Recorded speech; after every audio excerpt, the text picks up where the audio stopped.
All right, what's going on, everyone? It was a kind of a spur of the moment thing last time we did this, um, and not quite as much this time. But I kind of dig the idea, and I have to give credit to Widow Son for helping me come up with this idea. That is, I guess, sounds obvious, but I really have enjoyed doing it. So thus far, this is the second episode in this little series we're doing where. I find myself, at least early on in these episodes, gearing these around the holidays that we come up on. So last time it was Christmas. We didn't really do one of these in January. Maybe we'll review New Year's Evil or something next year. I don't know. But here we are, Valentine's Day, and I am joined by, and I like doing a rotating co-host thing. Last time we did have Widow Son on here. Today. We're joined by Colonel Chubbs. What's going on, man? Hey, greetings to everyone. Thank you for letting me be here. Yeah, we appreciate you coming on. By the way, if anyone is wondering, the interesting note here, the reason I'm off camera is because, as some of you know, I had mic trouble a couple of weeks ago. Now, apparently, either me being a dipshit or my equipment sucking, I'm now having camera issues. So I'll work on it. At least we're here, and presumably everyone can hear me. So tell us a little bit about your channel, man. Me and I got like two other friends that help out. We just do entertainment, from music to movies reviews, movie trailers, even comic books. Just we run through the gamut of just anything entertainment, really. And we have a slight foot in the horror community.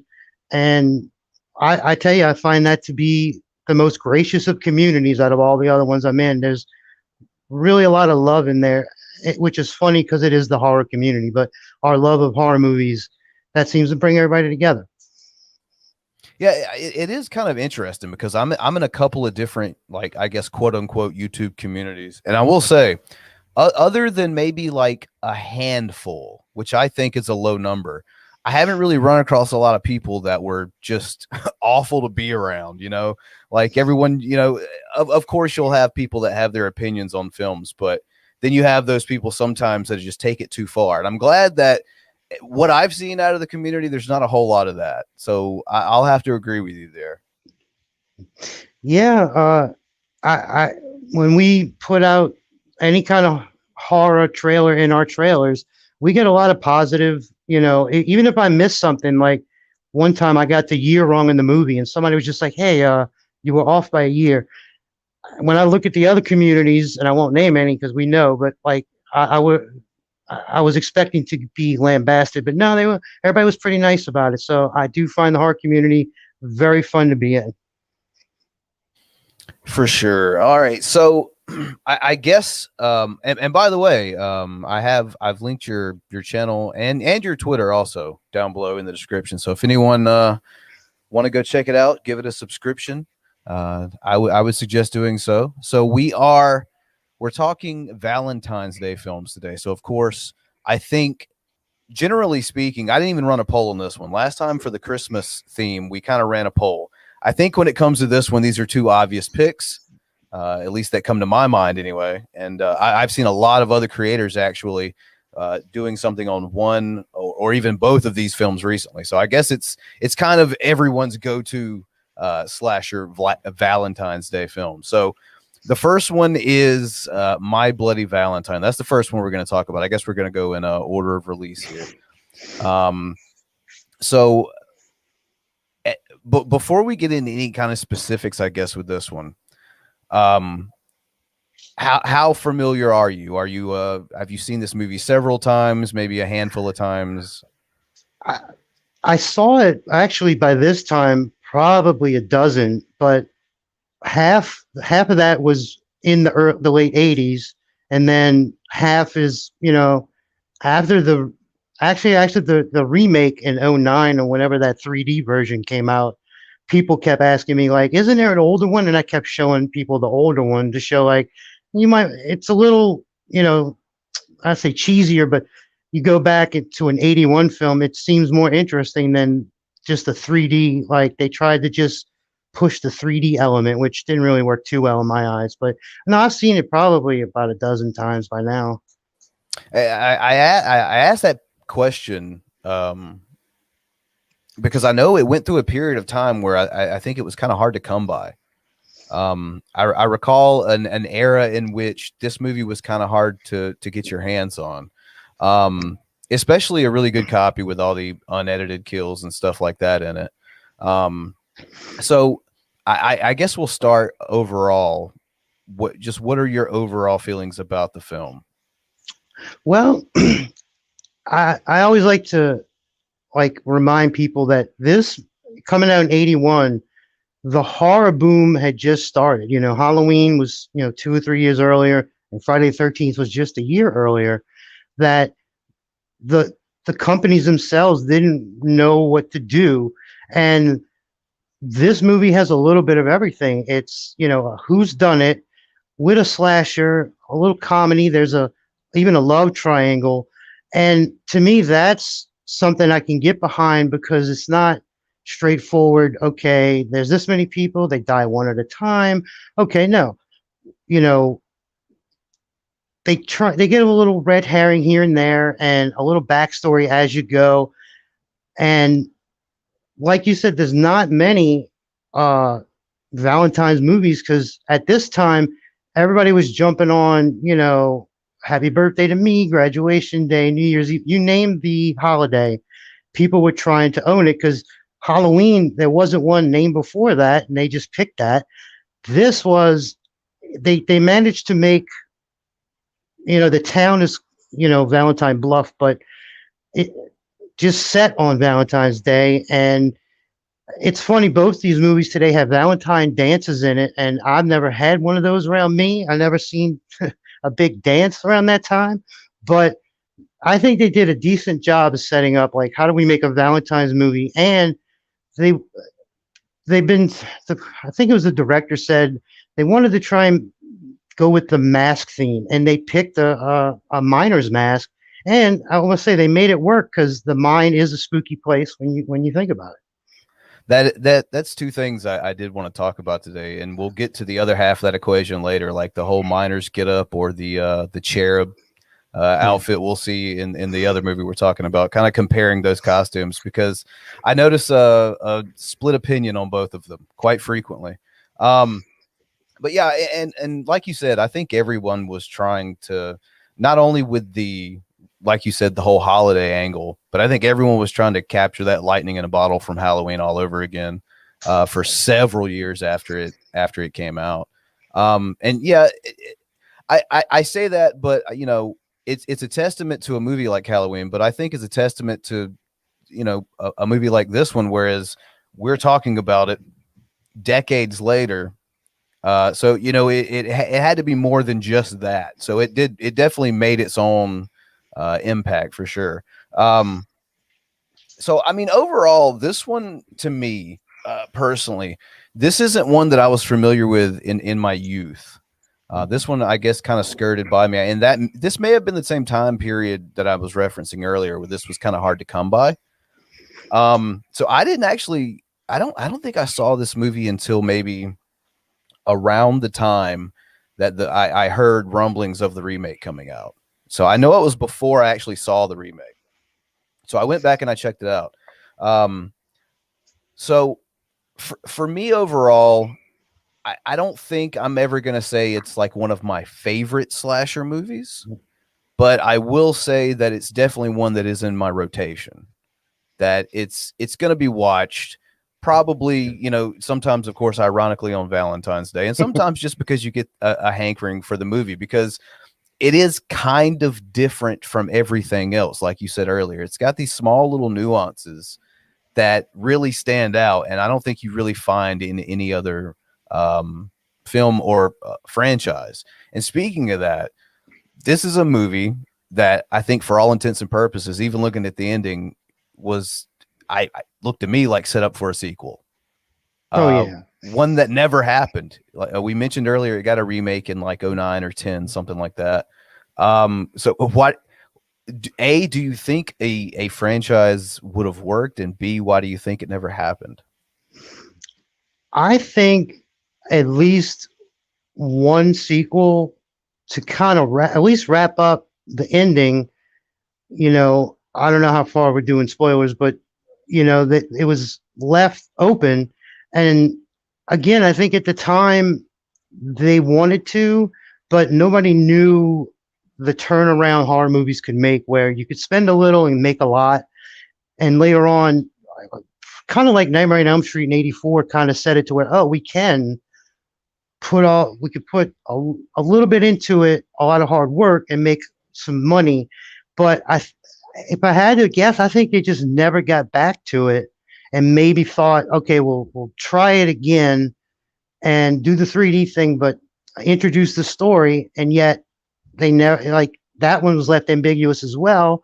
And I think they just didn't capitalize on it. Maybe because it was like right after this, the boom did happen where everybody was making a horror movie. So I think they probably wanted to, and that's why they left it the way they did, but maybe just moved on to other things. I've always thought of it kind of like a Black Christmas, for example, which is another Canadian horror movie. You never get a sequel, but they'll give you remakes all day long, and they just keep getting worse and worse. Yeah, those were bad. It's like, I really enjoy the original, for what it's worth, but it gets worse every time they remake it. Maybe they should stop. And as we're saying, there's probably like a My Bloody Valentine remake. On someone's writing it currently. I almost guarantee it. Well, I haven't seen any other, like, let's say just minor, like, to deal with minors in a mine. Like, I haven't seen that come up. So there's elements they could go back to. And it's funny, like, this is a Canadian film, and I didn't notice till they're having like the guy and the girl, and he's like, "Oh, I'm so sorry." And I'm like, "Oh yeah, this is filmed in Canada." Okay. Because Canada, they make it look like New York or such, but no, this you can tell, and there's nothing wrong with that. It's a great place. Right.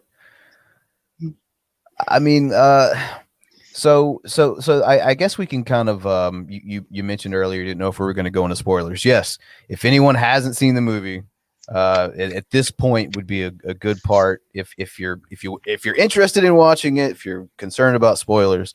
Yeah, from now on, it's probably not the best thing to tune into. Let's just say that. But I kind of come at that comically because it's 1981. This movie is, interestingly enough, a side note. So this year, the first movie we're talking about celebrates its 40th anniversary, and the second one, its 20th. So yeah, I feel old. Yeah. The Valentine one for sure, because I remember watching that in theaters. I mean, but yeah. So spoiler territory from here on. With that said, I guess the number one things that stick out about this movie, aside from the kills, especially the unedited versions, which I thought were really well done for that era. I mean, I know a lot of people have complaints about it, but I mean, the budget, the era, I think they did fairly well. So with that said, I guess the other thing that most people talk about is the ending, that Axel ends up being behind the mask, not the red herring of Harry Warden the entire time. So what's your overall take on it? Because I mean, at certain points in this movie, it's really just looked at as, okay, this is Harry Warden doing this.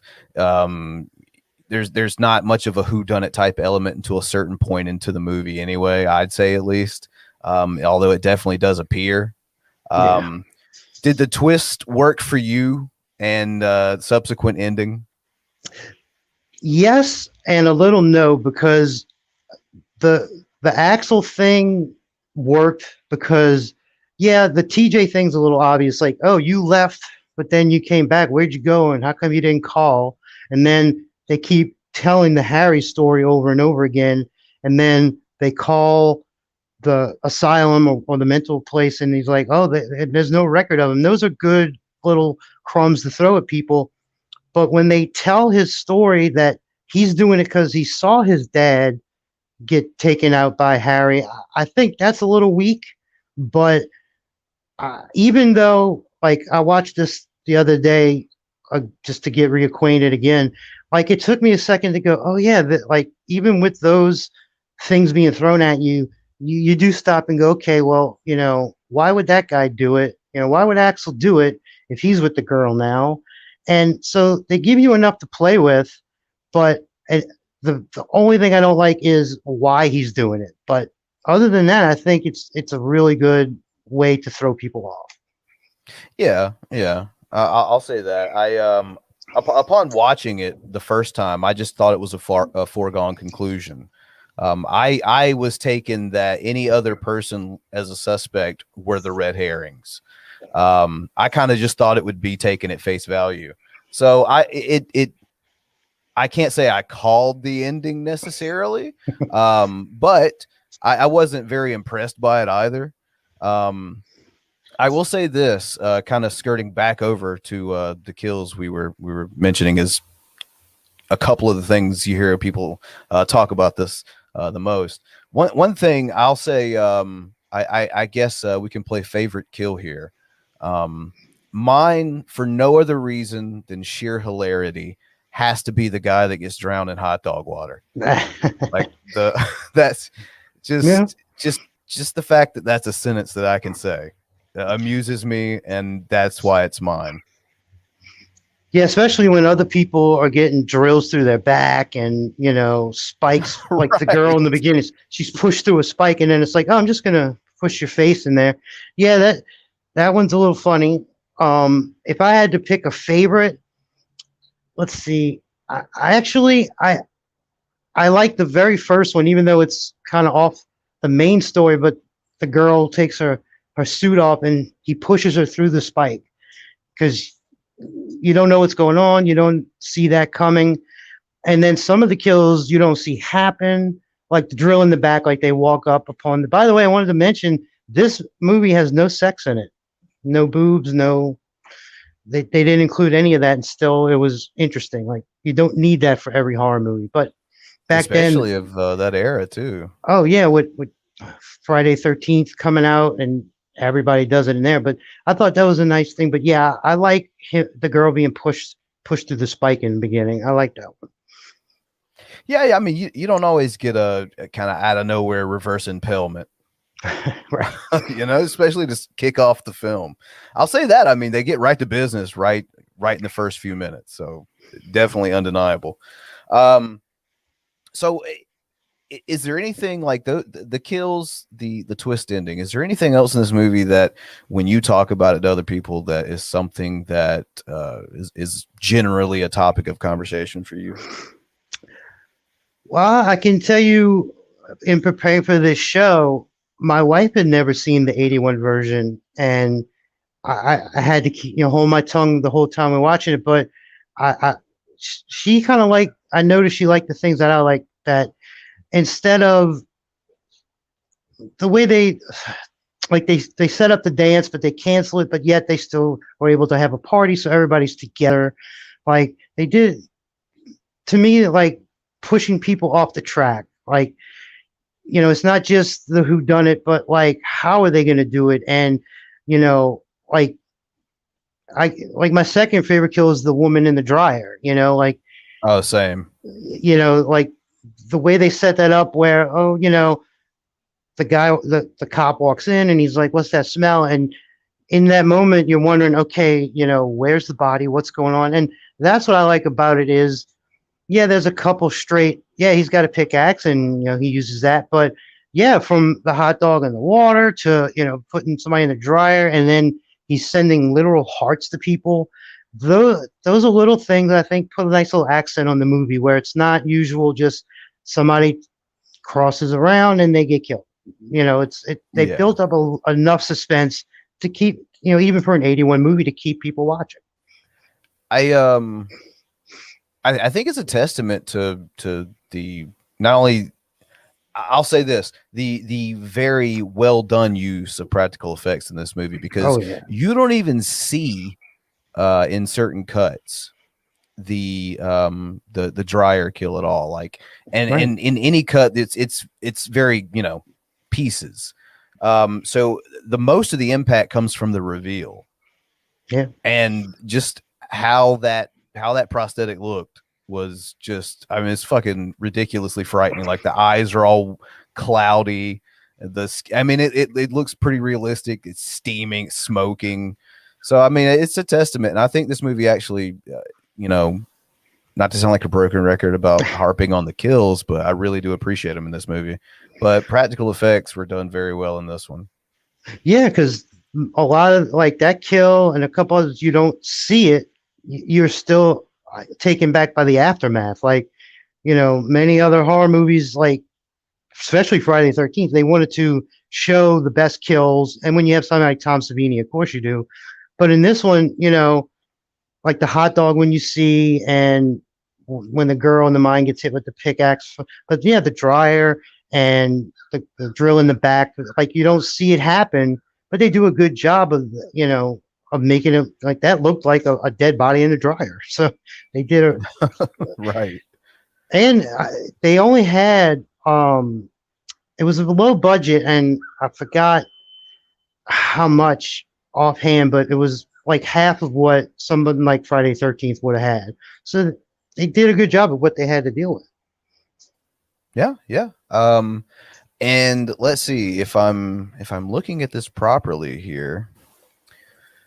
They made about what, double their budget back, I believe, from what I've seen. I think so, So yeah. I don't know if it was a rule of Hollywood then, but I've often heard now it's what, three times the budget to get a sequel. Yeah. So maybe that's why that sequel we were talking about earlier never manifested. But I don't know. I overall I kind of enjoy this one. I know there's a lot of people out there that really have a odd disdain for this movie. Have you ran into any of those people that just kind of unnecessarily hate it? When I was just looking through other people's reviews, I did find that a little bit where, like, I think some of it has to do with maybe the age gap, because a lot of those people seem to like the second movie we're talking about, because maybe because it was made later on, and maybe because this was in the early 80s, they wanted more gore instead of the suspense part of it. But I never saw a good reason. Nobody ever said, like, I just like it because of blank, and that made sense. They would just this, and no, I didn't find any good reasons. But yeah, there is a small group that just kind of blow it to the side, and I don't think that's fair. So here's what we'll do. We're getting close to the halfway mark of the stream. So I guess we'll go ahead and get into an overall rating. So here on the show, we like to 1 to 5 scars. Obviously, Okay. obvious ranking, 5 being, fantastic stand-up, amazing film, 1 being So where do you put it on there and why? I'll give my Bloody Valentine 81 a 3.5, uh, because it it did keep, even this later on in life, seen it a bunch of times. I still enjoyed watching it. Yeah, I didn't get bored a lot, and the kills were enough to make me worry for the people. So I think the movie did its job. And yeah, maybe a little more money added or such, maybe it would have been perfect. But there are no perfect movies. But yeah, I'll give it a 3.5. That's fair. That's fair. By the way, Nightmare in the chat. This you can't cancel me, man. You don't have what it takes, man. that that besides that's a whole nother channel. I don't even know what you're talking about, Nightmare. But I'll say this. I did a review of this video a couple of years ago on this channel, and I think at the time I gave it a 2.5. Now watching it in preparation for this and kind of reevaluating how I feel on it, I think maybe 2 years later or so, I think I'd give it a slight raise to a 3. Um, I think I don't know, and maybe it's just because we just had like this. I I don't want to crap on any indie movies, but a dry year for horror last year, considering the Yeah. theaters. So I don't know what it is, but I've gained more of an appreciation for this type of film, I guess, the older that I get. So I overall I'd have to go 3 out of 5 for this one. I think that especially in the unedited version, I really like the kills in it. I think that where there is like just obvious glaring cheesy moments that maybe haven't aged well, I think that the way that they have executed even the kills, like you said, that are off camera can still be impactful.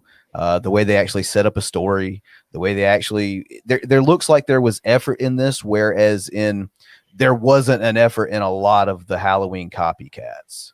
You know Oh, what I'm saying? yeah. Like Oh, the yeah. movies that we're not talking about now, 40 years later, for obvious reasons. Um, so yeah, I think that'd be fair. 3. And for anybody looking to watch this, try and find the uncut because there was the regular version like on Pluto TV in a couple places, but the extra like 5 minutes does make quite a difference. I'd say so. I'd say so. I went and just saw like a super cut of all of everything that had been cut out, and I immediately had to get that version. Right. um, so there you go. I think we both have a fair opinion about Yeah. My Bloody Valentine, the original. Maybe in a year from now, I'll be talking about the remake, but that's for another day. We're gonna move on now and talk about a whole nother film, but one of the few that exists in the subgenre of Valentine's Day slasher flicks, which apparently is hard to come by. Not but just a handful of these things. So this time we're talking about 2001's Valentine. So this is actually brought to us by, or should I say, directed by a guy who also his name's Jamie Blanks. He also directed another very similar film just a couple of years prior to this in Urban Legend. Very So similar, yeah. very similar. Both movies that I would consider, like we just talked about, the Halloween knockoffs that came. Now we're talking the Scream knockoffs that came. Oh, yes. The I Know What You Did Last Summer's, the Valentine, as we're talking about today, the Urban Legends. So this guy is the mastermind behind 2 of those films. So he clearly, I guess he clearly knew what he wanted to do. So I'll start the same way I started with the other film. What are your overall feelings about Valentine? Uh, I think it's definitely a product of the time it was in, the early 2000s. Like the cover, any cover of those movies is the cast on it. But I did like. That's true. I mean, that's what they It is. even like you said with Scream. Like they started that, and I Know What You Did Last Summer. You name it, even Urban Legends. The But Faculty. all of them. And it worked for a while. I mean, people went and saw them. I liked a couple things that were different from your everyday horror movies, and it's not exactly you can't really call it a full-on slasher, and you can't. It's kind of like a romantic comedy mixed in with a slasher because It is. you follow a group of girls, and that's rare in a horror movie for just the women to be involved, and the boyfriends all look bad, and you know, and then it's a good little setup where you start in showing the middle school version of all the cast, and then that sets up also it's kind of a who's done it involved. It kind of strays from that at the end, but I think it's cool because they tried something different. Like you said, the Cupid mask, was something you haven't seen before, and people dying by Valentine themed deaths. I thought that was interesting, and At the time, I'm a fan of Angel. The David Borealis was Angel, Yeah. and I was like, okay, well, that's cool to see him in there. And then it was pretty much some of the hottest women at the time you could think of, Katherine Heigl to Denise Richards, and I think they did that well. Where it's like we're going to focus on them, not you know guys and girls, and there's a final girl. It's like here are all the girls. Let's see who the final girl of this group is going to be, and who done it because they try and throw you off where the beginning is like, okay, you're going to obviously think it's that person, but then later on, it's like, well, no, we have too many choices. And there's some like some of the guys the girls date are so weird. It's like, okay, you're trying a little too hard with that guy, but you know, I found it interesting. Like, not many movies you get a kill with a bow and arrow, and then the next one is, death by drill in a hot tub, and they kind of, if you can take out like the cheesy 2000s feel of it, I think it's a cool little story and it's different enough to enjoy. Yeah, my biggest complaint, I think, about the movie is just the fact that it is so hard to get behind any character. Oh, they're terrible. Yeah. Yeah. Like it's like I'll say this overall. First off, I'm a sucker for a whodunit. Like Scream is one of my favorite movies ever. I absolutely love the element of horror and a whodunit. It's chef kiss.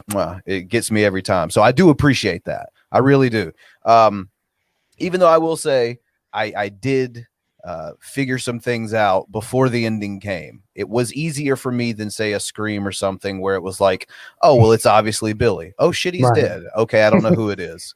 Right. And then it is him. But so it's not quite like that. It's I think it's a little bit easier to detect. But I did appreciate that. Now, as far as the characters go, every dude in this movie is a douchebag. And every girl is just awful. And it is so hard. I give them credit and kind of piggybacking off what you said, it's kind of interesting to kind of just find out over the film who the final girl is going to be. Yeah. Because it's not so obvious.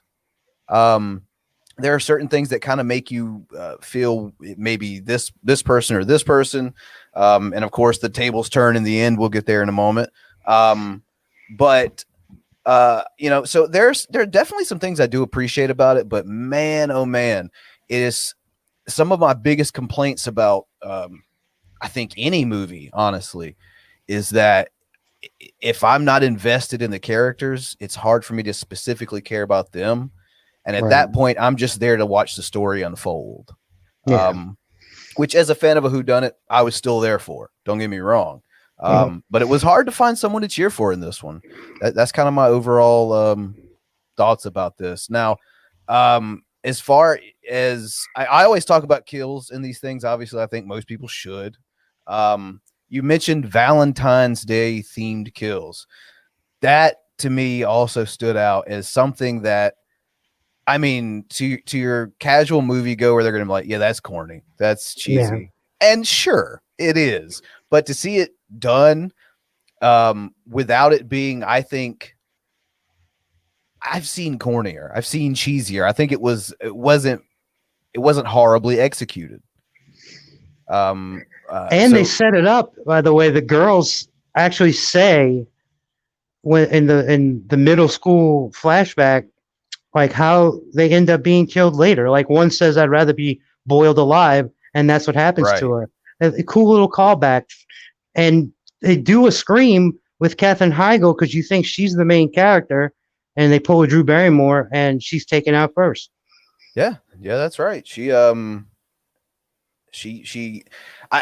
do kind of recall feeling that way also. Going into this thing, not only is it reminiscent of Scream, but I think they pulled it off really well. Like you say, whenever you see something like that, you always want to go, they just knocked that off. But a lot of times people don't judge the merit of the you know, quote unquote knockoff. I think they pulled it off pretty well. I think overall, honestly, I kind of feel the same way I do about My Bloody Valentine, in that I think the kills in this one are pretty decent. I think you're probably going to see more than what you saw, which sometimes is interesting. Sometimes it can work to a movie's detriment if not done well, if not executed well. But I mean, of course, the bow and arrow kill. I think that, you know, it's like, it is what it is. It's fun. It's different. It's interesting. A lot. Sometimes it's hard to please people, honestly, when it comes to stuff like that, because you watch a movie like as good as we mentioned Scream earlier. As good as that movie is, I mean, it's 90% knife kills, just stab. And then when you get that, people complain. And then when you try to go above and beyond, sometimes people complain. So, you know, I guess everyone's looking for that perfect gray area. Any other kills stand out to you that we haven't mentioned? I think there's the decapitation. That's it's an interesting one. The whole broken shower angle. I'm trying to remember if there's any we've left out at this point, because it's got some pretty good ones. Yeah. I just, like you said, bow and arrow is not a new thing, but it does fit the whole Cupid thing. And then Denise Richards' character, that she said, I'd rather be, you know, boiled alive, and she literally is, because he not only, like, you know, cuts her up and everything, but he just throws the drill in there with her. And this is one where, like, My Bloody Valentine, like, it pays to pay attention to what they're saying, what's going on. This one, you can sit back and kind of maybe have a friend or two over and just enjoy what you're watching. And, you know, the whodunit's going to come out in the end. By the way, we're big Clue fans. We go that far back with Who's Done It. Like, you know, we love that aspect. And, you know, you have like, I don't want to spoil yet, but like the nosebleed thing where it's meant to throw you off, and it does, and you don't know who to trust. And so, but yeah, I think Denise Richards' kill is probably my favorite, because it's the most, they give it to her good, you know, like kind of she deserves it, I guess you could say. Yeah, like her and everybody else in the entire movie. Yeah, they're deplorable people. Like, they didn't set them up nice at all. But that's why I say, if you don't, you really can't root for anybody. So if you just want to go, okay, well, how is this done? Like, you know, like, because there are people left by the time, again, there's a big party for Valentine's Day. Like, how are they going to be killed in this situation with all these people? And they do it nicely, where it's like, this could happen, you know, it's not so far out of reach, you know, and there's, you know, the killer's not in your dreams, he's not a zombie or anything, or, you know, it's almost Michael Myers if he could talk-ish, where it is a normal person. So you are trying to see.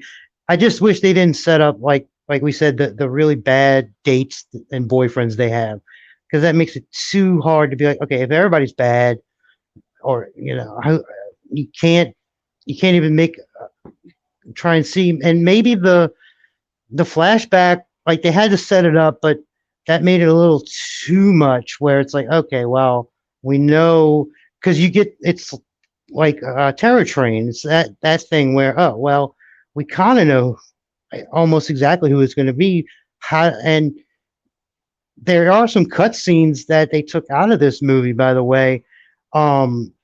Like, well, I'll get into that when we move to the spoiler thing. But they did have it set up even more clear. They managed to subvert what people were thinking. But yeah, they really should have made some of the people likable. Right, because I'll tell you, in rewatching this, I was kind of watching bits and pieces earlier today, just certain points that I knew I wanted to rewatch. So in rewatching it a couple of times, I guess, I find myself going, okay, so you have this one kid being picked on and being treated unfairly, and false accusations levied his way, and then you have these other people who are just awful. So who am I supposed to cheer for again? Right. Like, are you telling me to root for the killer here? Is that what you're telling me to do? It seems almost like you are at this point. But I guess we're going to go into spoiler territory here. So we're going to talk about the ending. We're going to talk about the reveal, the big reveal. Same as last. Did the ending work for you? Did the twist work for you?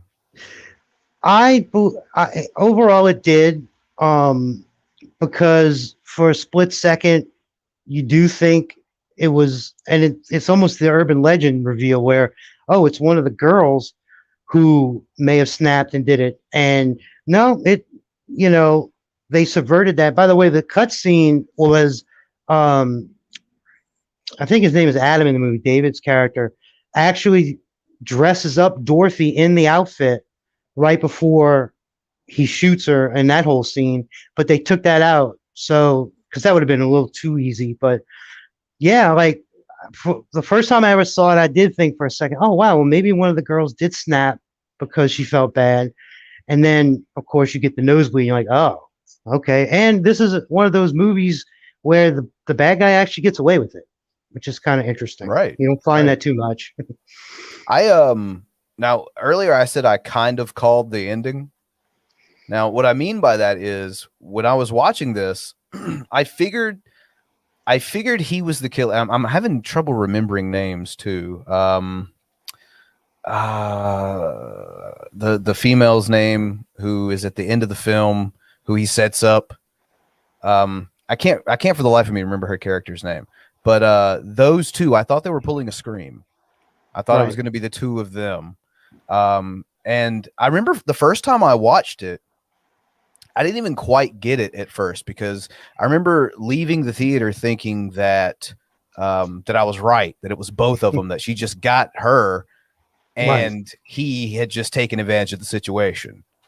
So watching it later on and then, you know, going, oh, okay. So that scene where it would have totally given everything away and would have just poured on the obviousness, I think maybe if done a different way could have been interesting, because I remember not being the only one that thought that. Right.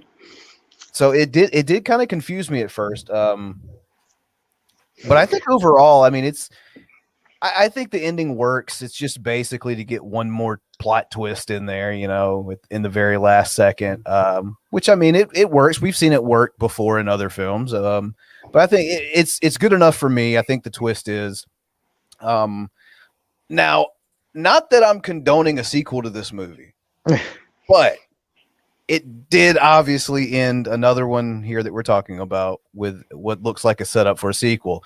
And this is the era, the age of Scream.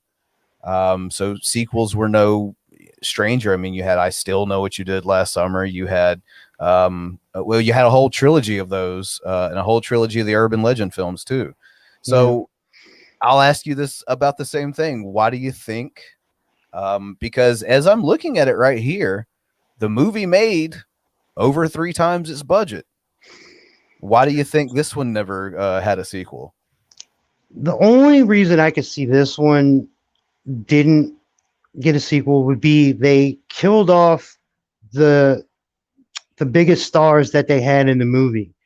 You know, where like Denise Richards is somebody that will put butts in the seats, and you know, from what I read looking up on this, you know, David Boreanaz kind of took this as like a joke almost. And Katherine Heigl, even in an interview in like 2005, said she doesn't ever want to talk about it. So I think they probably talked about it when nobody wanted to come back. They're like, okay, well, now I'm surprised though, in the age of like, let's milk this till it's done, they didn't just recast or, you know, because you could keep that story going where, okay, he did get away with it, but you know, maybe the girl who's alive, maybe she catches on and turns it on him.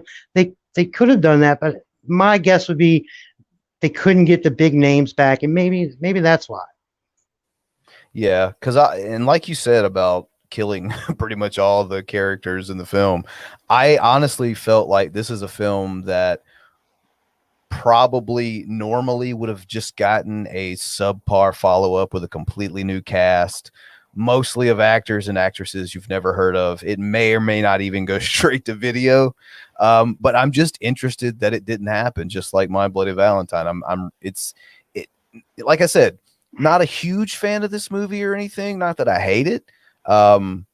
But it does stick out to me as another one that in another era of sequels, it just never came to fruition. I mean, if I'll Always Know What You Did Last Summer can get made, then how does... And that one was the same exact story. So yeah, but this one had a ghost demon. So, you know, yeah, but and now maybe because back then like now everything can be put straight to video and people, and I don't just mean with the situation we're living in, but many sequels go to straight to video. I don't think it was that common back then. So maybe they didn't even put that on the table, but I'm surprised they didn't make a sequel out of this one, just given the obscurity of one of Valentine's Day type horror movie.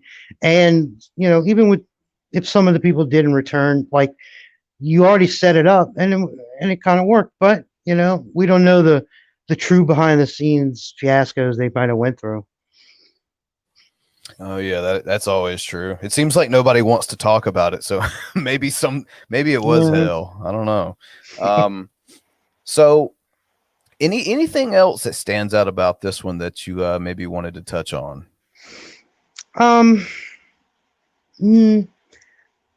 Just that, like the other one, this one at its time was just a little bit different than all the stuff that was coming out, that, you know, all the clones of other movies. This one just happened to be a little bit different. Yes, it's a killer in a mask, and Scream had already come out, but it was a human killer. You know, they didn't go with, you know, a zombie or, you know, somebody back from the dead or whatnot. So that made it a little bit interesting. And it's weird to say, but we've all had relationships and problems therein. So maybe they thought we could relate to some of the situations, but that's something you can present to anybody and be like, oh, we all had bad dates and, you know, bad relationships. That's the part that's so different. It's a little more interesting for me. All right. So before we give our, I guess, ratings, this is something I did mention earlier. I want to go ahead and get out of the way here. So which costume do you think is better? Do you think it's the minor deal from My Bloody Valentine, or the I guess cherub like Cupid deal with the big trench from Valentine? Which one would you prefer? I like My Bloody Valentine. It's almost like a Darth Vader-esque feel, where it's just somebody breathing. Could be anybody. Now, obviously, with any mask, it could be anybody. But this one, in My Bloody Valentine, you have an entire group of miners, so it literally could be anybody. And aside from Hollis, they're all built the same. Do you ever notice that? Yeah, they're all skinny guys, tall. And except for that one guy with his beautiful mustache, but no, yeah, the Cupid one, although, you know, scary, there have been other baby face type masks, so I'll go with My Bloody Valentine on the costume. Yeah, I think overall I probably would too. Like you said, I always got that like Vader feel from it, with the, you know, respirator type thing going on. You know, kind of like elements that I Know What You Did Last Summer used for using the fisherman's costume. There's a whole portion of this town that has that same exact attire because they work in that industry. So I appreciate that. I think it was cool. I think it looks a whole lot more intimidating. The weird thing about the Valentine costume is he kind of looks like a bowling pin. Like, I don't know why his head looks really small in that thing. Like, it's just really on there. Yeah, that you mentioned it. It does, maybe because the mask is smaller than usual, but I don't know. Maybe because of the long black trench coat, and that's kind of the downfall where, you know, every other horror movie, except for somebody like Freddy, you have a one color tone outfit with a different mask, and not that My Bloody Valentine's so different, but at least that fit in what they were doing. So yeah, you're right. He did have a very small head. it, it's one of those things like it's what works and what doesn't work. Like, Alice, Sweet Alice, like you have a very similar mask Mm, there, but it just works so much better. yeah. I mean, it's just it's so weird how something so similar can be give you a completely different vibe in a movie. Um, Yeah, that's a so freaky movie. So yeah. right. So overall, I guess we're gonna go ahead and do ratings here. 1 to 5 scars. What your rating of Valentine? I'll give it a 3 even. Uh, it gave me just enough to be interested, but again, the characters were so blah, where you kind of, yeah, you don't want to see anybody like make it through. So if they could have fixed that, tweaked that in the story, I'd rate it higher, but I'll give it a 3 even. I think for me, I I do find enjoyment in a lot of these type of films from this era. I think a lot of it has like to do with nostalgia. A lot of it has to do with the fact that I was a real big fan of Scream. Um, so there's a part of me that enjoys this movie, but there's a part of me that just notices so much is lacking in the fact that once again, it's so hard to pull for anybody in this thing. Some of the kills I think keep me roped in. I think the fact that you have some bigger named actresses in this one Yeah. probably is why you ended up getting your budget 3 times back to make to get to that point. I think the people who made this, I think they knew what they were doing. I think Yeah. they were making a run of the mill kind of almost cookie cutter at its core, even though there are certain elements on the outside, but at its core, um, a slasher film for that era. So I think honestly, overall, I was thinking about giving it a 2.5, but it's just so the character thing hurts it so much for me. I got to give it a 2. Um, it's once again, it's one that I will watch on occasion. Definitely not as much as My Bloody Valentine. I think Right. I've definitely seen that one a whole lot more, and um, it's I think there's a reason why if you around this time of the year, if you go check out the horror channels, you're gonna find most people are talking about one of these two movies, if not both, and you're gonna see a glaring difference in the reviews, as you've kind of Right. seen on this stream too. I think one movie is definitely superior to the other. Um, and yeah, sorry, Valentine, but it is it is what it is. So I guess we're gonna go ahead and get ready to wrap this thing up, man. Okay. I guess I don't have to ask you which one you prefer. We've gotten both our ratings here on this one. But before we go, one more time, man, why don't you go ahead and shout out your channel, which is linked down below, by the way, and let us know what it is about you, what you guys do. Yeah. Right now you can just under my name, Colonel Chubbs. We talk a little bit of everything: movies, music, comics, even we have some old skaters on the channel, so we talk about that. And uh, we're keeping up with what's going on, like talking about Halloween Kills and what that means and what's coming out. And we try and keep up with what's going on. I haven't seen honestly that many really good horror movies up and coming, but we're always on the lookout. So we just like to put out some fun entertainment. Awesome, awesome. So yeah, I guess with that said, as always, all my stuff is linked down below. So if you want to follow me, support me, it's all greatly appreciated. And I guess with that said, I do want to thank you for coming on, man, talking about these Valentine's Day themed horror movies with me. Had a blast. Appreciate that. Me too. Anytime, man. Love talking horror. Oh yeah, absolutely. And yeah, thanks for everyone who stopped by and checks this out in the future as well. I definitely appreciate it. And with that said, we will catch you all next time. Good night.